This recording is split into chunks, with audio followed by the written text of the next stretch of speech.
ರೇಣುಕಾಸ್ವಾಮಿ ಹತ್ಯೆ ಪ್ರಕರಣದಲ್ಲಿ ಈಗಾಗಲೇ ಪೊಲೀಸರ ತನಿಖೆ ಅಂತಿಮ ಹಂತಕ್ಕೆ ಬಂದು ನಿಂತಿದೆ.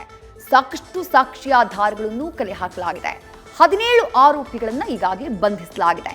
ಈ ಪ್ರಕರಣದಲ್ಲಿ ದರ್ಶನ್ ತಪ್ಪಿದ್ರೆ ಶಿಕ್ಷೆ ಆಗಬೇಕು ಅನ್ನುವಂತಹ ಕೂಗು ಕೂಡ ಬಲವಾಗಿ ಕೇಳಿಬರ್ತಾ ಇದೆ.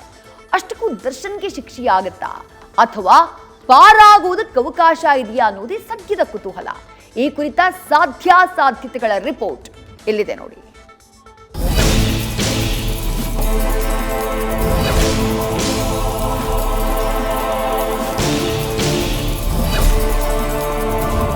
ರೇಣುಕಾಸ್ವಾಮಿ ಹತ್ಯೆ ಪ್ರಕರಣದಲ್ಲಿ ಈಗಾಗಲೇ ನಟ ದರ್ಶನ್ ಕಂಬಿ ಎಣಿಸತೊಡಗಿದ್ದಾರೆ. ಪವಿತ್ರ ಗೌಡ ಸೇರಿದಂತೆ ಈ ಪ್ರಕರಣದಲ್ಲಿ ಸಾಥ್ ಕೊಟ್ಟ 17 ಆರೋಪಿಗಳು ಈಗಾಗಲೇ ಅಂಧರಾಗಿದ್ದಾರೆ. ಪೊಲೀಸರು ಬಹುತೇಕ ತನಿಖೆ ಪೂರ್ಣಗೊಳಿಸಿದ್ದು ಚಾರ್ಜ್ ಶೀಟ್ ಸಲ್ಲಿಕೆಗೆ ಸಿದ್ಧತೆ ನಡೀತಾ ಇದೆ. ಈ ನಡುವೆ ಪೊಲೀಸ್ ಕಸ್ಟಡಿಗೆ ಪಡೆಯುವ ವೇಳೆ ಸಲ್ಲಿಸಲಾದ ರಿಮ್ಯಾಂಡ್ ಅರ್ಜಿಯಲ್ಲಿ ಪ್ರಕರಣದ ಬಗ್ಗೆ ಮಹತ್ವದ ಮಾಹಿತಿಗಳು ದಾಖಲಾಗಿವೆ. ಅವುಗಳನ್ನ ಕೂಲಂಕುಷವಾಗಿ ಗಮನಿಸಿದ್ರೆ ದರ್ಶನ್ಗೆ ಶಿಕ್ಷೆಯಾಗುವ ಸಾಧ್ಯತೆಗಳ ಬಗ್ಗೆ ಮನವರಿಕೆಯಾಗುತ್ತೆ.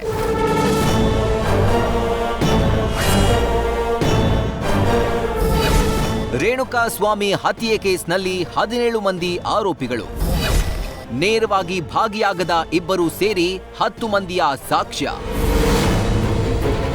ರೇಣುಕಾಸ್ವಾಮಿಯ ಕಿಡ್ನಾಪ್ ಮತ್ತು ಹತ್ಯೆ ಪ್ರಕರಣದಲ್ಲಿ ಅರೆಸ್ಟ್ ಆಗಿರೋ ಆರೋಪಿಗಳು 17 ಮಂದಿ.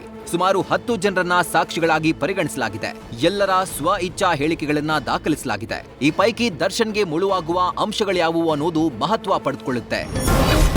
ಸಹ ಆರೋಪಿಗಳ ಹೇಳಿಕೆಗಳೇ ಇಲ್ಲಿ ದರ್ಶನ್ ವಿರುದ್ಧ ಪ್ರಮುಖ ಸಾಕ್ಷಿಗಳಾಗಲಿವೆ. ಯಾಕಂದ್ರೆ ಇತರೆ ಆರೋಪಿಗಳ ಜೊತೆ ಸಂಚಿನಲ್ಲಿ ಭಾಗಿಯಾಗಿರೋದು ಹೇಳಿಕೆಗಳಿಂದ ಸಾಬೀತಾಗಲಿದೆ. ಶೆಡ್ನ ಸೆಕ್ಯೂರಿಟಿ ಗಾರ್ಡ್ ನ್ಯಾಯಾಧೀಶರ ಮುಂದೆಯೇ ಹೇಳಿಕೆ ಕೊಟ್ಟಿದ್ದು ಆತನ ಹೇಳಿಕೆ ದರ್ಶನ್ಗೆ ಮುಳುವಾಗುವ ಸಾಧ್ಯತೆ ಇದೆ.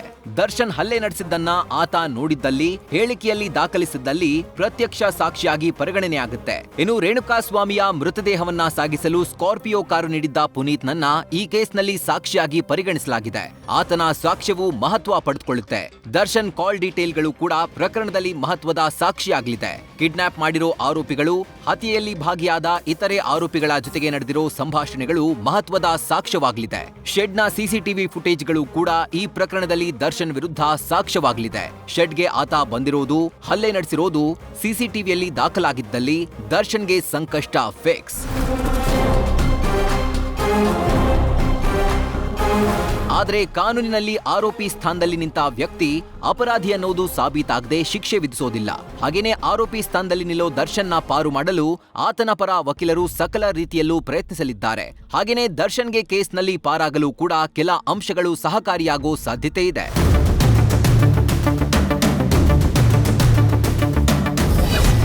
ದರ್ಶನ್ ಹಲ್ಲೆ ನಡೆಸಿದ ಬಗ್ಗೆ ನಿರ್ದಿಷ್ಟ ಉಲ್ಲೇಖವಿಲ್ಲ. ಹತ್ಯೆಯಲ್ಲಿ ಆರೋಪಿಗಳೆಲ್ಲರೂ ಭಾಗಿ ಎಂದು ಉಲ್ಲೇಖ. ಪೊಲೀಸರು ಸಲ್ಲಿಸಿರೋ ರಿಮ್ಯಾಂಡ್ ಅರ್ಜಿಯನ್ನ ಕೂಲಂಕುಷವಾಗಿ ಗಮನಿಸಿದ್ರೆ ರೇಣುಕಾಸ್ವಾಮಿಯ ಹತ್ಯೆಯಲ್ಲಿ ಆರೋಪಿಗಳೆಲ್ಲರೂ ಭಾಗಿಯಾಗಿದ್ದಾರೆ ಅಂತ ಉಲ್ಲೇಖಿಸಲಾಗಿದೆಯೇ ಹೊರತು ದರ್ಶನ್ ಹೆಸರನ್ನ ನಿರ್ದಿಷ್ಟವಾಗಿ ಪ್ರಸ್ತಾಪಿಸಿಲ್ಲ. ದರ್ಶನ್ ಹಲ್ಲೆಯಿಂದಲೇ ರೇಣುಕಾಸ್ವಾಮಿ ಸಾವಾಗಿದೆ ಅಂತಾನೂ ಉಲ್ಲೇಖವಾಗಿಲ್ಲ. ಅಥವಾ ದರ್ಶನ್ ರೇಣುಕಾಸ್ವಾಮಿಯ ಮೇಲೆ ಹಲ್ಲೆ ನಡೆಸಿದ್ದಾನೆ ಅನ್ನೋದನ್ನು ನಿರ್ದಿಷ್ಟವಾಗಿ ತಿಳಿಸಿಲ್ಲ. ಯಾವುದೇ ಪ್ರಕರಣ ನ್ಯಾಯಾಲಯದಲ್ಲಿ ಸಾಬೀತಾಗಬೇಕಾದ್ರೆ ನಿರ್ದಿಷ್ಟ ಉಲ್ಲೇಖ ತೀರಾ ಅಗತ್ಯ. ದರ್ಶನ್ ಸೂಚನೆ ಮೇರೆಗೆ ರೇಣುಕಾಸ್ವಾಮಿಯನ್ನ ಕಿಡ್ನಾಪ್ ಮಾಡಲಾಗಿದೆ ಎಂದು ರಿಮ್ಯಾಂಡ್ ಅರ್ಜಿಯಲ್ಲಿ ಉಲ್ಲೇಖಿಸಲಾಗಿದೆ. ಆದರೆ ದರ್ಶನ್ ತಾನೇ ಸೂಚನೆ ನೀಡಿ ಕಿಡ್ನಾಪ್ ಮಾಡಿಸಿದ್ದನ್ನ ಸಾಬೀತುಪಡಿಸಲು ಪೂರಕ ಸಾಕ್ಷಿಗಳ ಅಗತ್ಯ ಬೀಳುತ್ತೆ. ಶವ ವಿಲೇವಾರಿಗೆ ದರ್ಶನ್ 30 ಲಕ್ಷ ಹಣವನ್ನ ಕೊಟ್ಟಿದ್ದಾಗಿ ತಿಳಿಸಲಾಗಿದೆ. ಈ ಹಣವನ್ನ ಪ್ರದೋಷ್ಗೆ ಕೊಟ್ಟಿರೋದಾಗಿ ತಿಳಿಸಲಾಗಿದೆ. ಆದ್ರೆ ಬ್ಯಾಂಕ್ ಟ್ರಾನ್ಸಾಕ್ಷನ್ ನಡೆದಿಲ್ಲ ಅಂದ್ರೆ ಹಣ ಕೊಟ್ಟಿರೋದು ಸಾಬೀತುಪಡಿಸೋದು ಸುಲಭವಿಲ್ಲ. ಶೆಡ್ನಲ್ಲಿನ ಸಿಸಿಟಿವಿ ಫುಟೇಜ್ಗಳಲ್ಲಿ ದರ್ಶನ್ ಬಂದಿರೋದು ಸಾಬೀತಾಗುತ್ತೆ. ಆದ್ರೆ ಹಲ್ಲೆ ನಡೆಸಿರೋದು ಸರಿಯಾಗಿಲ್ಲ ಅಂದ್ರೆ ಮಹತ್ವ ಪಡೆದುಕೊಳ್ಳುತ್ತೆ. ಮೃತದೇಹವನ್ನ ಸೆಕ್ಯೂರಿಟಿ ರೂಮ್ನಲ್ಲಿ ತಂದು ಇರಿಸಲಾಗಿತ್ತು ಅಂತ ಆರೋಪಿಗಳೇ ಹೇಳಿದ್ದಾರೆ. ಅಲ್ಲಿ ಸಿಸಿಟಿವಿ ಕ್ಯಾಮೆರಾ ಇದೆಯಾದ್ರೂ ಆ ಕೋಣೆಗೆ ದರ್ಶನ್ ಹೋಗಿಲ್ಲ. ಎಲ್ಲಕ್ಕಿಂತ ಮುಖ್ಯವಾಗಿ ಮೃತದೇಹದ ವಿಲೇವಾರಿಗೆ ದರ್ಶನ್ ಹೋಗಿಲ್ಲ ಅನ್ನೋದು ಈಗಾಗಲೇ ಸ್ಪಷ್ಟವಾಗಿದೆ. ವಿನಯ್ ಮತ್ತು ಇತರೆ ಆರೋಪಿಗಳು ಮೃತದೇಹದ ವಿಲೇವಾರಿಗೆ ತೆರಳಿದ್ರು.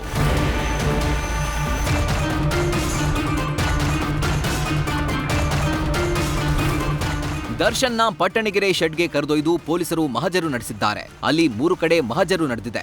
ಆದ್ರೆ ದರ್ಶನ್ನ ನಿಲ್ಲಿಸಿಕೊಂಡು ಮಹಜರು ನಡೆಸಿರೋದು ಹಲ್ಲೆ ನಡೆದಿದೆ ಎನ್ನಲಾದ ಒಂದು ಜಾಗದಲ್ಲಿ ಮಾತ್ರ. ಅಂದ್ರೆ ಮಿಕ್ಕ 2 ಜಾಗದಲ್ಲಿ ದರ್ಶನ್ ಇರ್ಲಿಲ್ಲ ಅನ್ನೋದು ಸ್ಪಷ್ಟವಾದಂತೆ ಆಗುತ್ತೆ.